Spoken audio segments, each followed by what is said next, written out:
Shadows stir the witch's prophecy, the Scottish heath. Windswept and desolate, three figures emerge from the mist, grotesque and strangely alluring. These are the weird sisters, the embodiment of fate and temptation. Their prophecy to Macbeth, a valiant general, ignites a firestorm of ambition. They hail him as Thane of Cawdor, a title he soon receives, but it's their final prophecy, King Hereafter, that plants the seed of darkness. Macbeth, a man of action, is both exhilarated and unsettled. The witch's words echo in his mind, feeding his hidden desires. This encounter marks the point of no return, where ambition and morality clash. The witches vanish into the mist, leaving behind an ominous silence. The serpent's whisper, ambition takes root.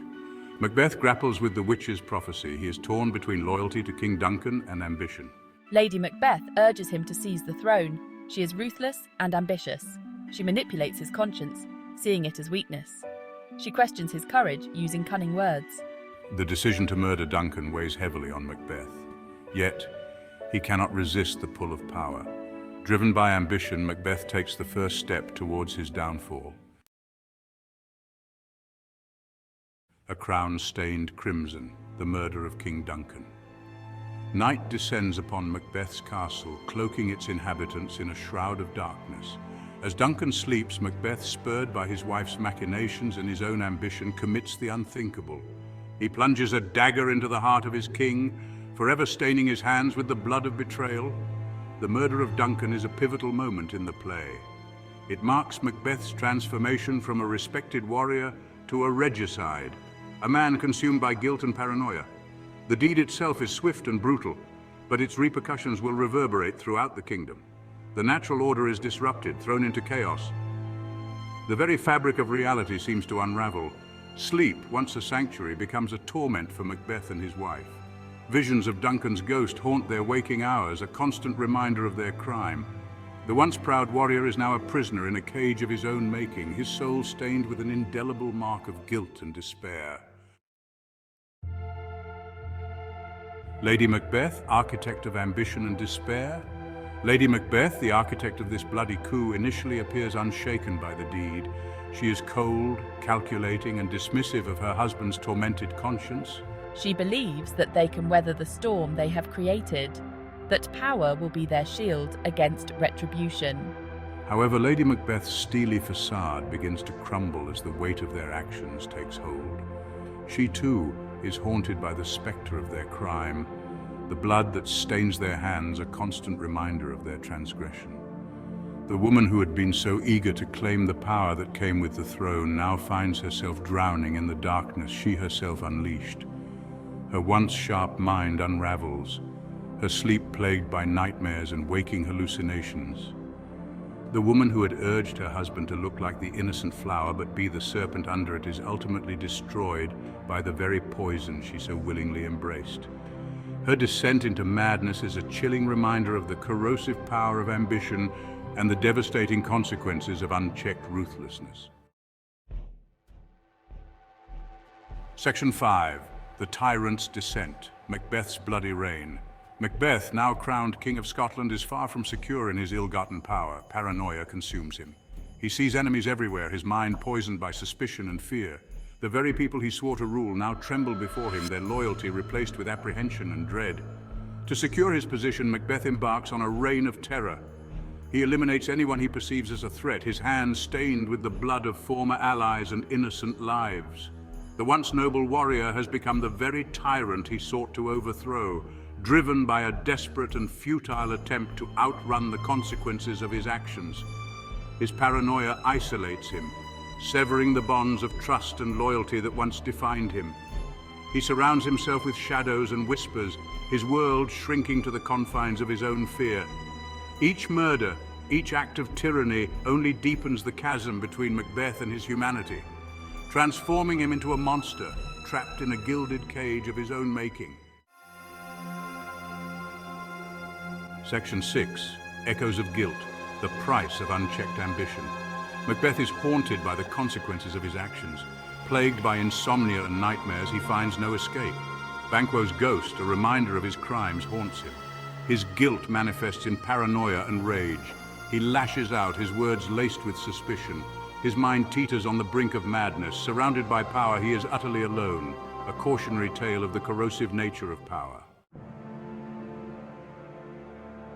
Amidst the darkness and despair that engulf Macbeth's reign, a glimmer of hope emerges in the form of Macduff, a Scottish nobleman.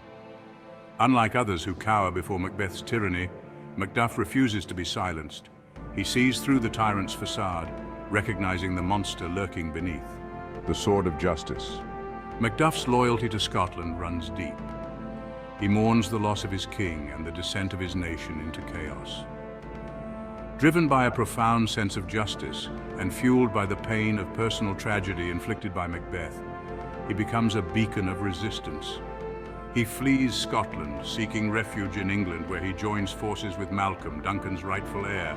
Together, they rally support, gathering an army to confront Macbeth and restore order to their ravaged land. Macduff becomes the embodiment of vengeance, his sword poised to strike down the tyrant and avenge the innocent blood spilled in the name of ambition. The witch's prophecies cast a long shadow over the events of the play. They plant the seed of ambition in Macbeth's heart, setting in motion a chain of events that spirals out of control. Their words, enigmatic and open to interpretation, raise questions about the nature of fate and free will. Are Macbeth's actions predetermined, or does he have the power to choose his own path? Shakespeare offers no easy answers. He presents a world where fate and free will intersect, where characters are both masters of their own destiny and victims of circumstance. Macbeth's initial encounter with the witches ignites his ambition, but it is ultimately his choices that seal his fate. He chooses to believe their prophecies, chooses to embrace darkness, chooses to murder and betray. His actions, driven by ambition and fear, lead him down a path of self-destruction. The witches may have presented him with a vision of the future, but it is Macbeth himself who chooses to make that vision a reality. Centuries after its first performance, Macbeth continues to resonate with audiences around the world.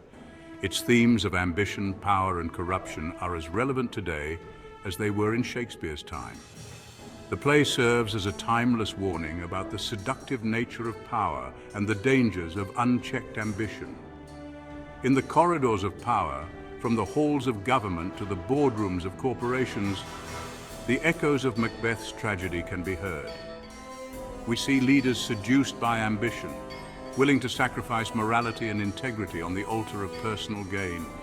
We witness the corrosive effects of power, how it can warp even the most noble of intentions, turning allies into enemies and trust into suspicion. Macbeth reminds us that the pursuit of power without a moral compass can have devastating consequences, not only for individuals, but for entire societies. It is a call to examine our own relationship with power, to be wary of the seductive whispers of ambition, and to remember that true leadership lies in service, not in self-aggrandizement. Macbeth stands as one of Shakespeare's most enduring and powerful tragedies. It is a play that delves into the darkest recesses of the human psyche, exploring the corrupting influence of power, the seductive nature of ambition, and the devastating consequences of unchecked desire. Macbeth's journey from respected warrior to tyrannical king is a stark reminder of the fragility of human nature. He is a complex and deeply flawed character, capable of both great nobility and unspeakable cruelty. His downfall is not merely a result of external forces, but of his own choices, his own willingness to succumb to the darkness within. Through Macbeth's tragedy, Shakespeare holds a mirror up to humanity, forcing us to confront the darkness that resides within us all. The play is a timeless reminder that the pursuit of power without conscience is a dangerous game, one that can only end in ruin. Its enduring legacy lies in its ability to provoke, to challenge, and to remind us of the enduring power of human choice in the face of fate.